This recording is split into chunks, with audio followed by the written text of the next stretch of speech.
Okay,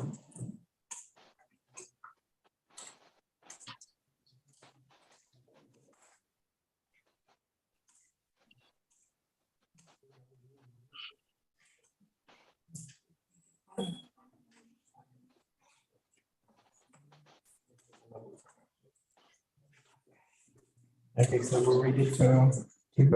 So, please. Good afternoon, everyone. Let us first give a welcome to all from Harvard University and the Assembly Committee. It's a pleasure having you with us today to talk about this topic. My name is Yamile Lopez, and I will serve as the moderator along with my peer, Carla Gaita. My name is Jimena Gaitan, and first of all, we would like to thank the university staff and faculty members for making this event possible. I also would like to thank the presence of our remarkable speakers that join us today. First, let us introduce you to Jimena Vargas. She is a biotech graduate who started studying at NYU in September 2022. She won the Fulbright Scholarship, which covers school and personal expenses. She was graduated magna cum laude at ASUCQ. She is a part of the first generation from ASUCQ, and she is interested in Alzheimer's and cancer genetics. Please give her a round of applause.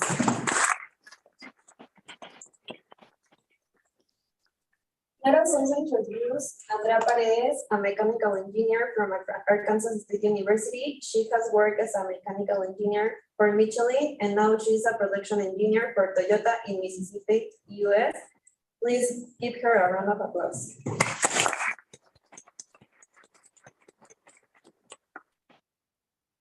We also have ASUCQ Reyes, also a biotech graduate who has been educational advisor, administrative director junior, and administrative director at Universidad CEUNICO. Please give him a round of applause.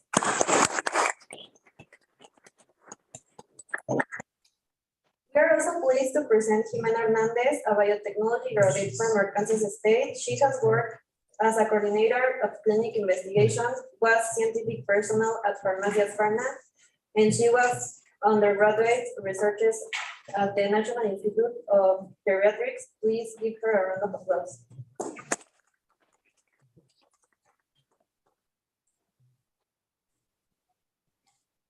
Now that we have presented our speakers, I now declare inaugurated the roundtable. We want to remind the participants that they will have a time of 5 minutes maximum to answer the questions as stated in the agenda. We will start with the presentation round. The answers order will be the following. First, Jimena Vargas, Andrea Paredes, ASUCQ Reyes, And that's it, because Jimena is not present. So the first question is, how long did it take you to be where you currently are? So, Andrea Vargas. So- Jimena Vargas. Okay, yes. Okay, so how long it took me? Well, I learned about the Fulbright Scholarship when I was studying at Arkansas State University. Actually, we had like a talk like the one like we're having right now, but with Fulbright. So I saw about the scholarship, I got interested, I decided to apply. That was in February 2020. It was before the pandemic, like right 1 month before the pandemic.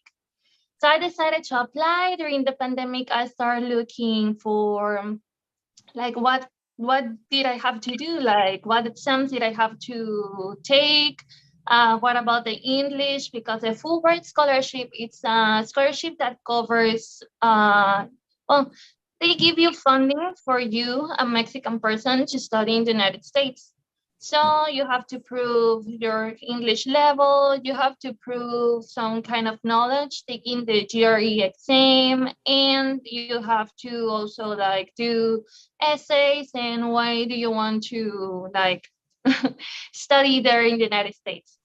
And well, I started doing my exams around August 2020.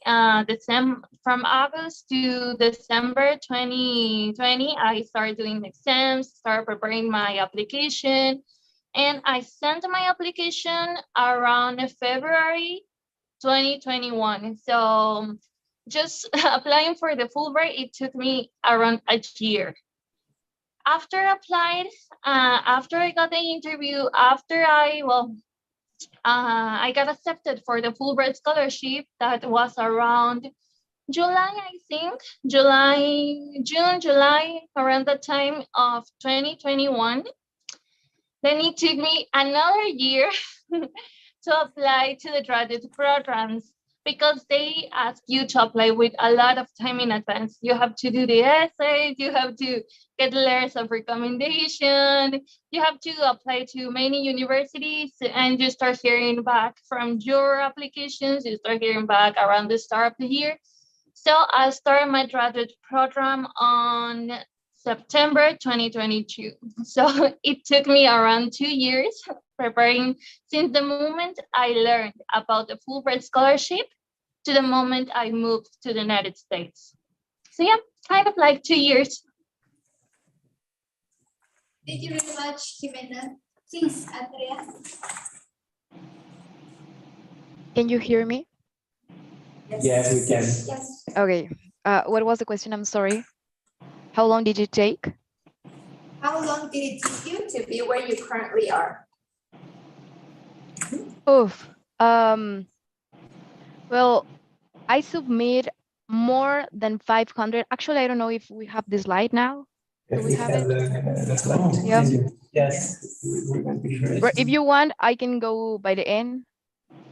That is something that I did for you, and it's gonna be very helpful. It's the second one, right? Yes, yes, the presentation is already there. It's just on a slide, but how long did it take?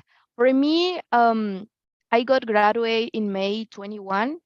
I'm the first generation, and I submit more than 500 applications for here, for United States. So at the end, I got around 15 final interviews. 3 were with Tesla, 2 were with General Motors, Rivian, Lucid, Amazon, Pfizer, Johnson & Johnson, and 3 with Volvo. I remember that at the very end, I had to say thank you and no to Volvo. But like the whole process since I got graduated was like 13 months to get the final interview for my actual job. So yeah, it was a rough and a long path. Okay, thank you very much, Andrea. Please, Isaac. Well, hello everyone. I'm a first generation, same as Jimena and same as Andrea. And in my case, it took me to get to where I am like 3.5 years, maybe more, because I worked while I was studying. I did online training as an educational advisor for the university I'm currently working at, Universidad ASUCQ. It's here in Veracruz. It's online university where we are currently teaching guys from people from Campeche, Monterrey, all the way to the United States and Guatemala.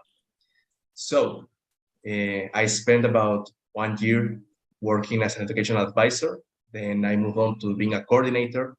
And then I was given the opportunity to work as a junior administrative director, which meant I had to learn about just everything from planning to which helped a lot from my academic background in biotechnology, because I'm also head of the biology department here in my university. And then after about 3 years, just last October, they gave me the opportunity to work as administrative director. I took on a lot of responsibilities, both coordinating people, managing teams, and all kinds of projects. So I would say it took me about that long, and the process for applying, it took me about 6 months, because I did work time and study time at the same time. I would recommend it. It's very tough, but I recommend it to all of you guys. So yeah, about 3.5 years, more or less. Thank you very much, Isaac. The second question is, what skills would you recommend anyone should have to get where you are now? Please, Jimena. Okay. So, what kind of skills? Well, I think that in my case, that it's graduate school, it really depends in the area that you come from. Like, studying a master's degree doesn't, I feel, doesn't require like a whole lot of skills compared to, for example, studying a PhD. But I really think that the kind of things that we learn here in ASUCQ and the kind of things that we as STEM students, as STEM people, as scientists, we do in the lab, we take in our classes, I think that's enough. Um, the kind of things that they asked me when I was applying for the Fulbright scholarship, or for example, the programs, I applied to master's degree and I applied to PhDs. So the kind of things that they really asked me were like, how did you manage your time? For example, what can you do in the lab? What kind of techniques you know? And also they ask me like, if you have any research experience. About the English, well, as we are all taking the education in English, I think you are perfectly fine with that. So the kind of skills that I will recommend more than anything is time management. Because you will have to, well, if you want to apply while you're still studying your undergraduate degree, as I did, you will have to manage studying for school, studying for exams for the graduate program. If you want to apply after you are done with school, then maybe you will start working. So you will have to manage your time to do everything and to pursue your dreams with only 24 hours a day. And another thing that I will recommend, another skill, well, this is not really a skill, but I would really recommend everyone to follow your passions. If you really like something and you are kind of like, oh, maybe I won't get a lot of money from that, or maybe it's really dumb idea. There's not dumb ideas. And the thing is that if we follow the things that we like, at the end of the day, when we wake up, we will be motivated, and when we go back to sleep, we'll be happy. So I think that's it. Thank you, Jimena. Andrea? Okay, what I wanted to know, probably, I'm going to speak since the engineering branch. To look for engineering jobs, there are like different options. You can have design, manufacturing, quality, research, and development. And the different interviews that you can get for the different areas are very technical. So you have to study, for real, you have to study. I remember that I was checking again young modulus and all that theory. So for engineering jobs, it's like 2 technical interviews. I didn't know at that moment, but also you have to check, you have to study a little bit the mission of the company, because what the manager is going to be looking for is that your profile matches with the mission of the company. So that is very important. And also, classes and certifications with the company and by your own are very important. Here in United States, everything is about certification, even if you already have the degree. Right now, I took a very important certification that is called OSHA. Actually, I was talking that with the Professor Cabeza. He already has the same one. And probably while you are looking for a job, you can take that those certifications. You can look for certifications and you'll become more attractive to the industry. Because remember that coming here, you're gonna compete against Japanese, against American, Canadian, Indian. So yeah, you have to show something else and something extra for the company. So yeah, basically that's it. Thank you, Andrea. Isa? Well, I would say the first ability that I learned at school, and I would say has given me the most bang for my buck over the years, it's how to learn how to sell yourself and people skills. Part of learning in the whole environment of Arkansas is you're learning in English. You're learning with peers who are like-minded like you. You're forward thinking. I would say to express that in any interview is a good plus. At the executive level, where I am right now, I have to sift through a lot of candidates who want to work as professors, as administrative people, as staff. So I'm looking forward, like Andrea said, for people with extra certifications, but also people with the drive to learn. And also hold your passion and be open to new possibilities. When I graduated, I was looking to go into research, and I spent a long while looking for it. But while I was working at the university I am right now, I was given the opportunity to lead a team. First, with my fellow teachers, and then moving on to a whole group of about 30 people I'm right now managing. But that comes a lot of responsibility. Great power comes with great responsibility, just like Spider-Man said. So you gotta be ready to tackle challenges head on. Keep learning and be proactive. That's what's gonna give you the most track, I think. Thank you. The next question is, now that you have graduated, what are some things that you would have liked to know when you were still in university? Okay, so the things that I would have loved to know is don't rush. Take your time. One of the things that really helped me when I was studying was doing internships. If you have the opportunity to do an internship, take it. If you still don't know what you want to do after college studies, I think that is the perfect the perfect situation for you to start learning. When I was studying at Arkansas State, I was between going into the industry, finding a job, or maybe going into research. I still didn't know what of the two I wanted to do.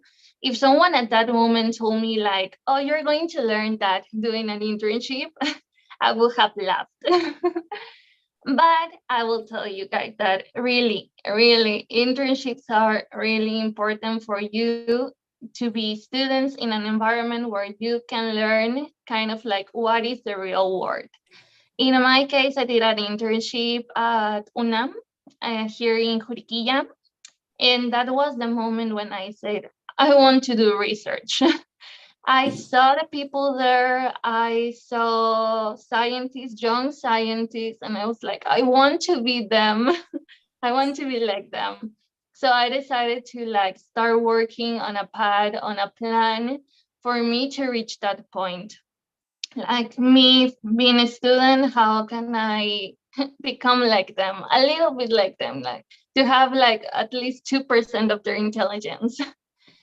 So I really recommend you guys to talk with your professors, talk with maybe even classmates. You will see sometimes that in my case, my family is really in the business and marketing area. So for me, seeing that the professors even like what kind of research they were doing, what were their careers and things like that helped me to understand what kind of things I wanted to do. Sometimes we need to see before we know what we want. And so my recommendation will be to try many things. Don't settle for only one, maybe for example, we're young. In my case, in that lab, I was learning about bioinformatics. I'm not doing bioinformatics right now. I'm I learned with that I wanted to be in the lab doing experiments, getting my hands dirty, and that's why right now I'm in a research lab working on leukemia. So we sometimes need to test things out, and I think that internships are a really, really well way to see in a safe environment and to see many things. I think that's it. Thank you very much, Jimena. Please, Andrea.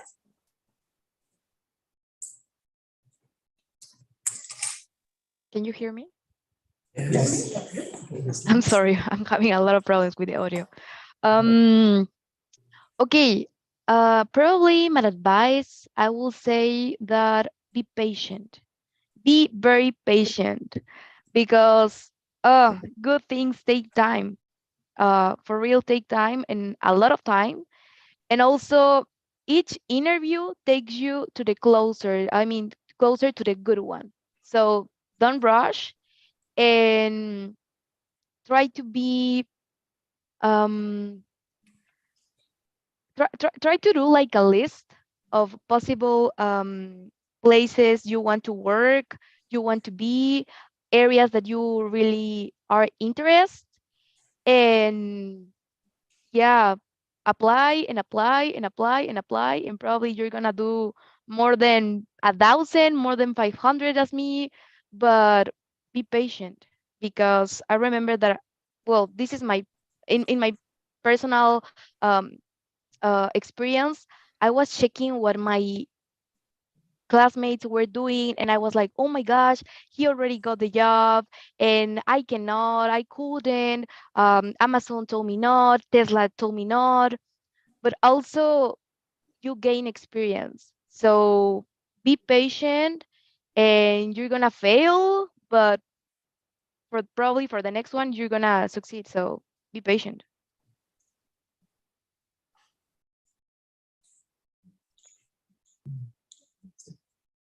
Thank you very much, Andrea. Please, Isaac.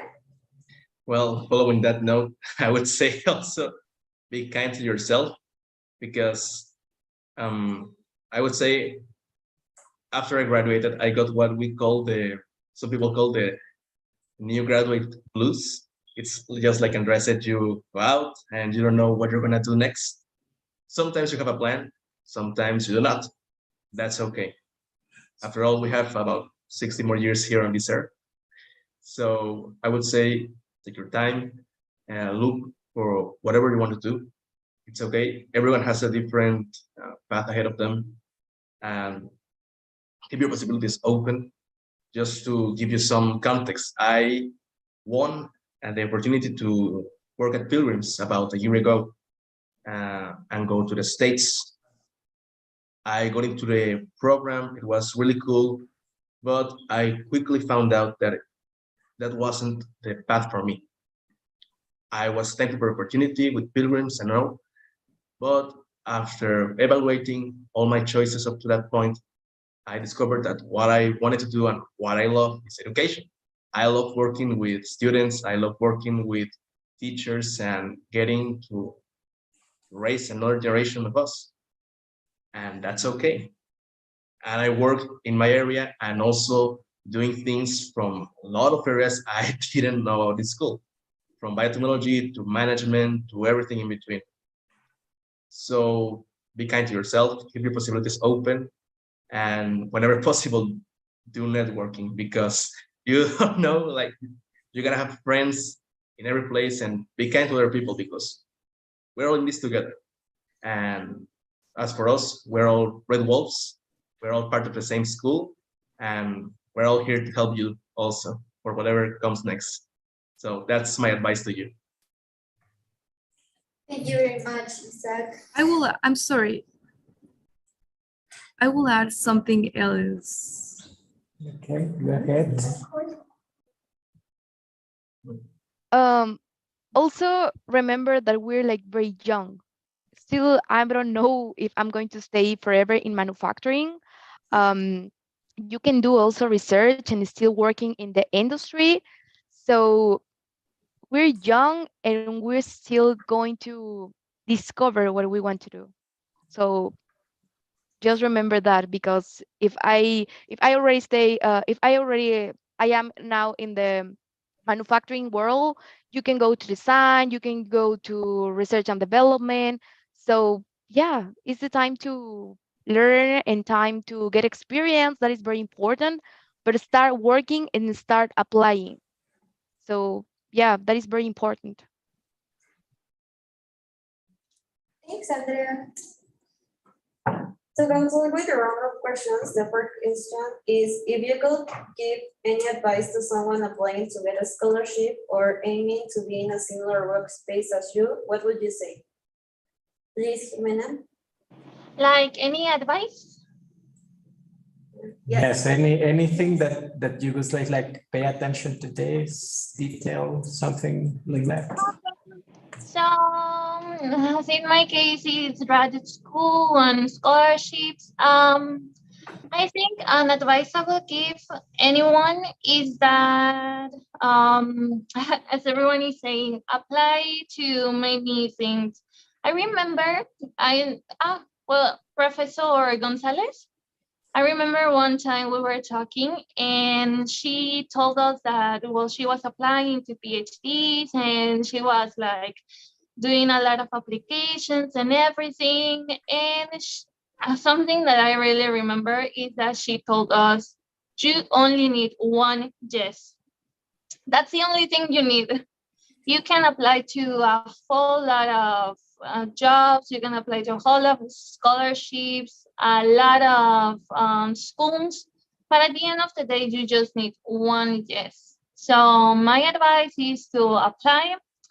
Don't stress out if you get rejection. Something that I really found like extremely difficult at that moment was facing rejection. I think no one even is entirely prepared to having a door closed in your face. So don't stress out. That's part of life. Try a lot of things. When I was applying to universities, I only had like in mind, when I was applying for scholarships, first, that was the first step. My goal was I want to study outside of Mexico because I already like lived my whole life in Mexico. I already studied undergraduate in Mexico, so I was like, I want to travel around the world. I want to see new places. So when I was applying for scholarships, that was my end goal. I want to get out of Mexico and see new places. So I had like a lot of scholarships that I was thinking about. At the end, I only applied to Fulbright, but I would really recommend to apply to many more. At the end of the day, it's really, it's kind of, it's stressed out a lot if you have a lot of things that you're applying to. But as I said, you only need one yes. So at the end of the day, it's better to have a lot of options. When I was applying to universities, I applied to around 8 programs, 4 PhDs and 4 masters. And applying to a lot really gave me, in my case, the opportunity to make an educated decision. I was between a PhD and between a master's dream. And at the end, I decided for the master's because I had like a huge opportunity at New York University, and it really gave me like a really great opportunity to continue growing. And right now, I'm in a lab and I'm in like the most amazing stage in my life, I think, at the moment. But yeah, apply to a lot of things, don't stress out, and try new things. Well, this is actually something pretty funny. When I was applying for college, I wasn't entirely sure if I wanted to apply to biotechnology or what I wanted to do.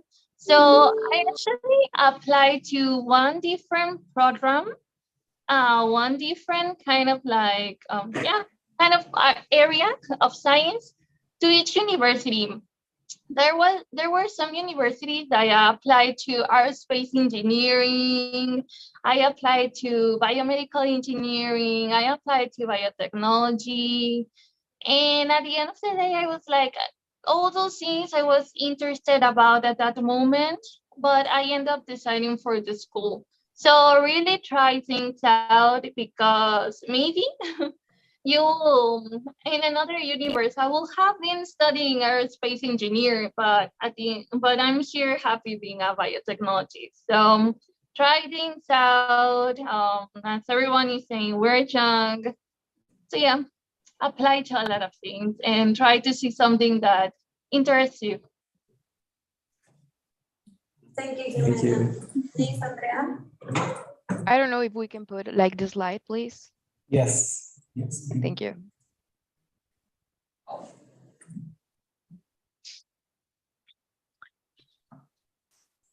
I know that it sounds like very cliche, but for reals, good things take time. And also each interview, as I said, takes you closer to the good one.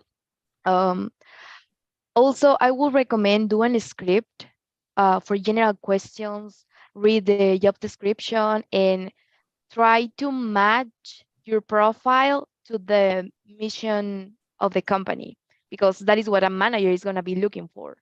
Also, this is very important, and I think this is like something that no one tells you.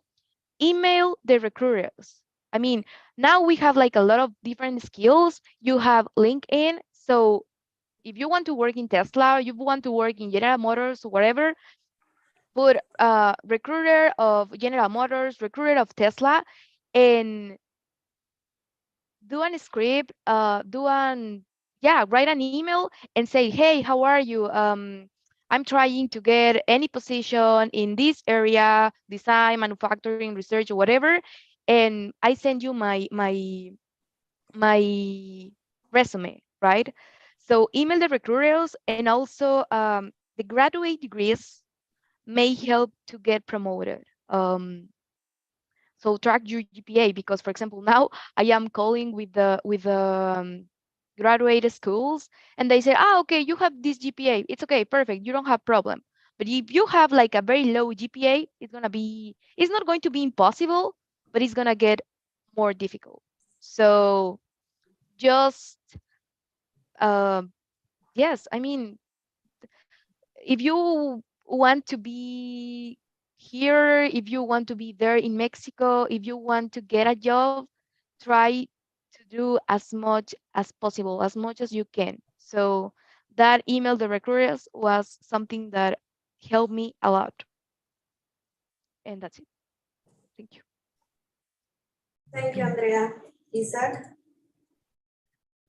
Well, for advice from someone who has to hire and fire people, well, I would say keep always your possibilities open, in the sense that keep up to date with your LinkedIn, with your contacts, with everyone that can give you a hand.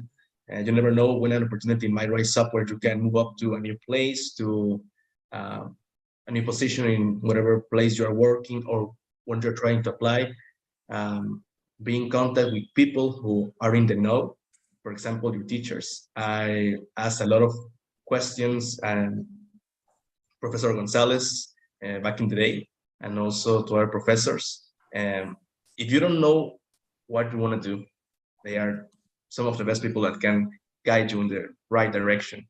They have been through this point in our life. We have all been recent graduates, and well, you just gotta keep climbing, because sometimes people settle for less than they are worth, and I think all of us are worth very much, a lot, in fact.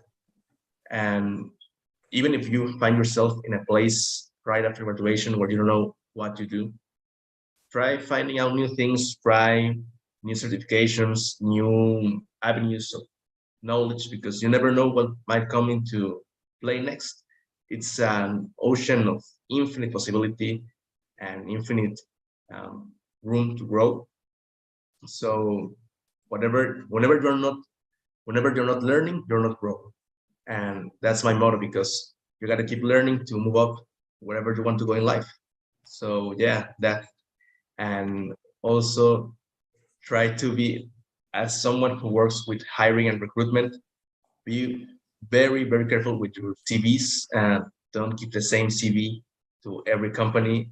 I know it's a lot of work, but try to personalize as much as you can, because when you're sifting through 50 plus candidates for a single position, keywords, try to separate yourself from the rest. You are valuable to the company, to the position, to the program. Why? Sell yourself. That's the best skill you can get, how to sell yourself to others. So yeah, that's it. I'm sorry, I just want to add another thing. It's very important for engineering to quantify the results that you got in your previous projects. For example, if you were working in design and you got reduction of process or whatever, you have to put in your resume how was the percentage, how much was the percentage. And that will be very attractive for any engineering position in an engineering company. So yeah, keep in mind that. That helped me a lot. But you Yes, have to Andrea is work a right. lot. Yeah, you have to work a lot in the resume. That is like in just one, yeah, in one paper, you're gonna sell yourself and say, oh, this is me, this is Andrea, and you need me, So that's the key. Yep. Thank you Can I very also add something? Yes, yes, yes, go ahead. Sorry. Um, something that really helped me when I was applying to and other things, and now that we have like social media, this is really important. If you see someone that you think, oh, I want to be like them, contact them. In my case, when I was applying for the Fulbright scholarship, I saw another girl that was like, I studied in Harvard with a Fulbright scholarship. She was on Twitter. And I was like, oh, she got the Fulbright. And I sent her a message because I had my interview, like I was like 1 week away from my interview. And I asked her like, hi, can you give me some advice? Like, how hard was it? Or just anything that you could help me. And she was so nice with me. She actually, we had a video call. She actually explained me how was the interview going to be, what they were expecting. And I think that really helped me to at least feel more confident in myself when I was doing the interview. So if sometimes, or just if you see like scientists that is sharing their everyday life and you say, oh, I would love to be like that, send them a message. They tend to be like really nice, and maybe they can guide you a little bit like where they studied or what kind of things they did when they were your age, and maybe you can start working from that. So yeah, that's it. Thank you very much. So we can now give proper closure to the questions round. We now give the space for the public to make their own questions. Please feel free to participate by raising your hands. Yes, here we have a question. Do I have to a specific person or? If you want to ask a specific person, you can go ahead. To Andrea. But be very loud because the microphone. Yes. Sorry. Yes, so here. Yeah. So So loud. Or probably you can repeat the question. Okay. Yeah. Help us. Yeah. What requirements do you need to obtain a working visa? Okay. Oh my gosh, this is like the most tricky part. Also, I put in the slide, Professor, can you put that is gonna be, actually, I don't know your name, but if you want to take a picture, it will help you a lot, I promise. Sure. There are two options to come here to United States. The first one, I don't know in which semester you are, but the first one will be with an internship and another with a full-time job. So the easiest is with a full-time job, because remember that you're going to compete with Japanese, European people from the whole world. American industry is like it's like the best paid. So everyone wants to be here. And I will say the first requirement is to have your major degree, like mechanical engineering, like the major. So then you need the good resume, start applying as much as you can. And for the visa, there are different options. what I got is a TN visa that basically is between Canada, Mexico, and United States. And it says, I mean, you can share professional people from the 3 countries. So for that, you need to find a company that will get you the sponsorship. That is super difficult. That was Tesla, Amazon, they told me not. But also you can pay for that. In my case, I was like the one who paid for the sponsor. But definitely you're gonna need a company that will give you a letter to present at the embassy. And that letter will say, okay, I need Andrea Paredes because she's going to be working in Toyota like a production engineer. She's going to have this salary. She's going to be in this location. So definitely you will need the letter for the embassy and a social security number.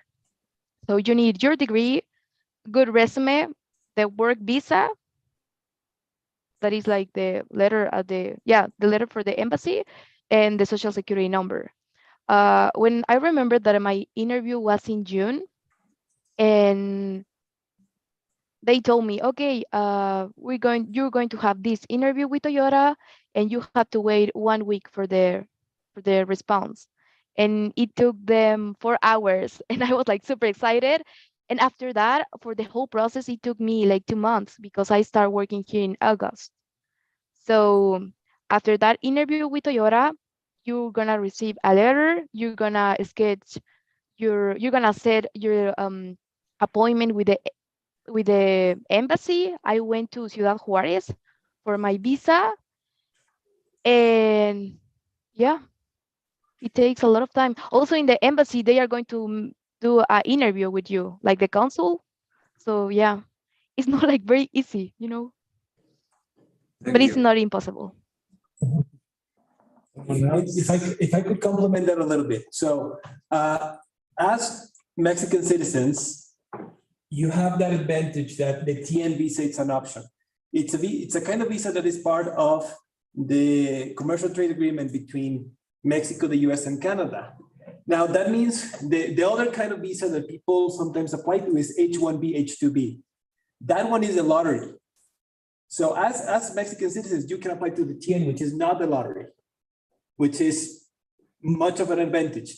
The difference is that one has to be renewed. It's harder to get into a situation where you get a green card or don't have to be renewing so frequently. The TN is you have to be renewing every, I don't know, a number of years, but it's an option that we have as Mexican citizens. There's also a list of specific degrees or jobs that can apply for that. So it's not absolutely everyone, but I think for like engineering stuff is very broad. So look into Yes, it. but I'm sorry. Huh? Yes, but the important thing is to have the company that requires you, that is asking for you at the embassy. Because if not, okay, you can say, I already have my degree, but you have to present something for the embassy that is saying, I need this engineer because here in United States, I couldn't find like anyone like him, or anyone like her. So just find like the company. Someone else? This is your moment.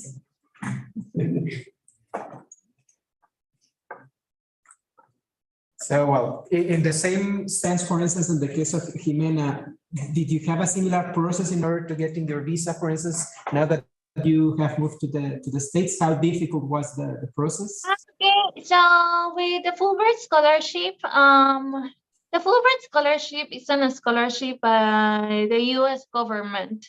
So our visa is actually sponsored by the U.S. government, and we actually did everything for the visa process with Fulbright. And Comexus is the organization that does everything here in Mexico.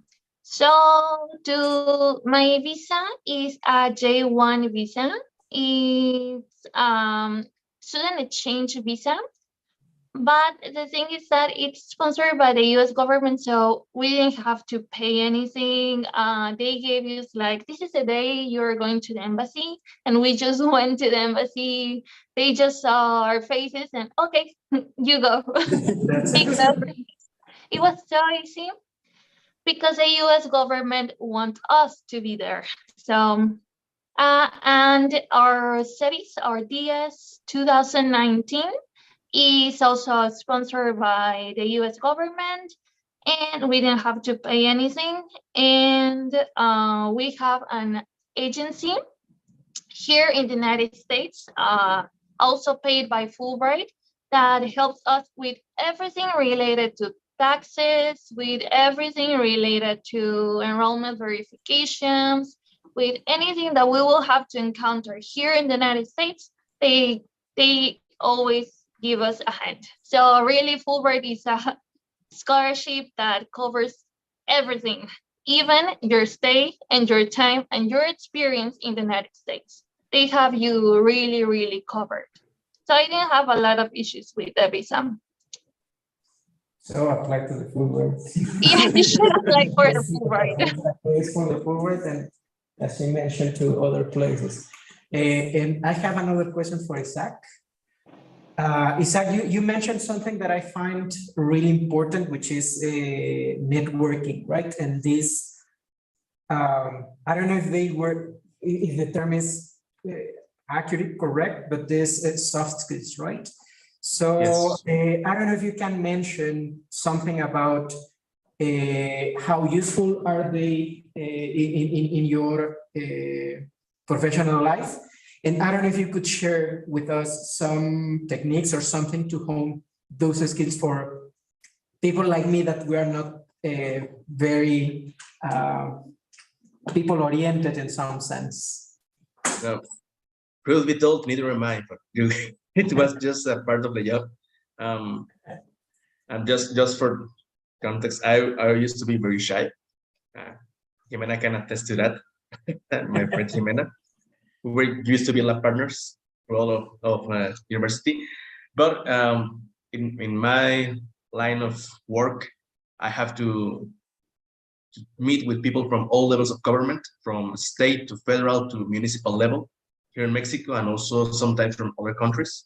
And I would say the first ability I had to learn was how to be cordial to people. Always the first impression is the most important. In the sense that just saying hello, just saying hi, a smile is basic, and everyone else reacts positively to it. Also, it can get to a point in working against or with rival companies that you also have to be cordial.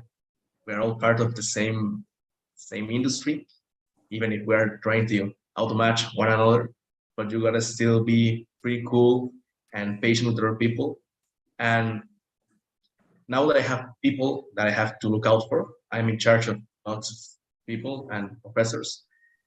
I would say the first rule that my former boss gave me was always praise in public and never humiliate anyone.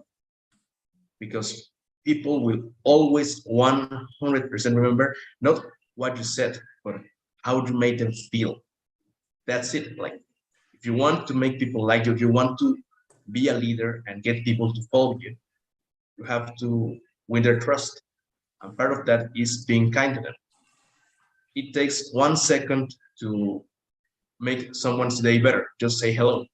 But it also takes 1 second to make a reputation for you by being rude to people. So yes, I would say that kind of people skills is very important. And wherever you go, that's going to be very useful to you. So I would say that, Professor. Thank you. And I don't know if anyone has another question. Monse? It's not really a question, it's a bit of a comment. Horrible thing to say. I just want to say that I'm very proud of all three of you. You're all three first generation, and I myself got here at the beginning of the university, so I kind of saw you as children in a way when you first came here. right out of high school and sometimes missing your parents a little bit and so on and trying to figure out the world. And for me, it is very special to see how far you've come and now you're sitting here giving advice to others and being so kind in sharing your knowledge, which probably took a lot from you because walking the walk is difficult and probably getting all of this knowledge took its toll on you. So it's incredibly generous of you to share your experiences with the rest of our students. And I just honestly wanted to say how proud I feel of the three of you. And my husband is looking at me and saying, don't cry, don't cry. But I'm sure he's very proud of you as well. So that's all that I wanted to say. Thank you, Doctor. Thank you. Thank you so much. And we want to keep hearing from you. Let's hear about your achievements. I know that, well, in your case, Jimena, you want to pursue a PhD, I presume. Maybe we can invite you later to another STEM week, but now presenting what you're doing there. ASUCQ, I think that the path that you have followed right now, it's also very interesting how all these skills that you have learned in the university, they take you to a different pathway, let's say, outside the lab. But I think that it's really, really impressive that at just that young age, you have a direction. So you are leading teams, which is also important. And Andrea, I know that you have taken a lot of projects there in Toyota. I know that you are ambitious in what you want to do. And well, let us keep hearing from you. And if you allow me, well, I'm really also proud of you, of what you've done. And thank you so much for accepting the invitation and for taking the time to share your experiences with your peers. Thank you so much. No. Thank you. Thanks for the invitation. Thanks for your mentorship, Professor Dr. Juarez, Professor Cabeza. The three of you, oh my gosh, you're like very important for this position that I already got, for this position that, yeah, I couldn't be an engineer without you. So thank you so much for the opportunity and thank you. Thank you so much. For real, thank you so much. Yeah, Doctor, thank you so much. Like, I still remember the classes and everything that I learned. And right now I'm racking my brain sometimes thinking, what will my professors do in my place? Because it's a lot of work. It's very rewarding working in education. I love it. Sincerely, I do. And well, I wouldn't be where I am without your guidance for all of you back in the day. I miss my university, but I know that we have a home there. And thank you for this opportunity. And of course, whenever you invite us, I will be there. Thank you. Thank you. Yeah, really, thank you. I think that in order to have like really good students, like in order to have like the university that sends people outside to the real world and you say like, oh, they're really good people, in order to have all that, we first need really good professors. So many of the things that we are applying today, well, we learned them from you guys. So I'm really glad you invited us. I'm really glad that you gave these students are here the opportunity to hearing from our experience. And thank you so much for the years that we had, 4 years at college. It's a lot. It is. It has been a lot of patience for us. Okay, And so just at least, I wanted to share with you, Dr. Juarez was saying that walk the path is like super difficult, and it is. And we have something in Mexico that says, no hay que llegar primero, sino hay que saber llegar. Y yo creo que eso es súper importante. O sea, yo recuerdo que yo estaba viendo a mis compañeros y yo decía, ¿por qué yo no puedo? ¿Cuál es la diferencia entre ellos y yo? Y no, o sea, no hay que llegar primero, hay que saber llegar. cada quien tiene su caminito y es súper diferente, entonces sean muy pacientes, pero inténtenlo, o sea, inténtenlo. Subí muchísimas aplicaciones y hasta que se dio. Y la doctora Juárez, o sea, ahí estuvo, el doctor Velázquez también, y dentro de la industria, si son ingenieros ustedes, cabeza es la clave, chicos. Entonces, sean pacientes, pero no dejen de intentarlo. You froze? Okay. Well, anything else that you would like to take, guys? No? Well, thank you so much. Thank you for your time. And well, let us hear from you perhaps in another year about your results and what you are up to, guys. Thank you very much. And I really appreciate that you took the time to be here with us. And hopefully the information has been useful for the present students. And just take into consideration what they told you, right? So you need to apply in advance, at least 1 to 2 years, depending on what you want to do, right? Internships, remember, and keep learning. Keep learning, that's the key. So you need to be attractive out there. And how do you do that? A good GPA, internships, certifications, whatever you can do. Okay, so you're young, you have plenty of energy, so you can do it. And here you have 3 examples of people that have done. Yeah, track your GPA. I mean, I didn't put a lot of attention sometimes in classes, and Tesla was asking for young modulus and all that stuff, and be like, oh my gosh, I didn't put attention. So yeah, try to study. Keep networking too. You never know who might give you a hand. Trust me, you're gonna need it every once in a while. Yes. Well, thank you, Andrea. Thank you, Jimena. Thank you, Zach. I really appreciate it. Okay, and it's been really Thank you, nice doctor. seeing Thank you you. again and hearing from you. Thanks, Yeah. Professor. Thank you, Dr. Juarez. Thanks. And thanks for everything. Yeah, thanks for everything. Have an excellent afternoon. You You too. too. See you. Have a good Bye. one. Good luck, guys, to all of you.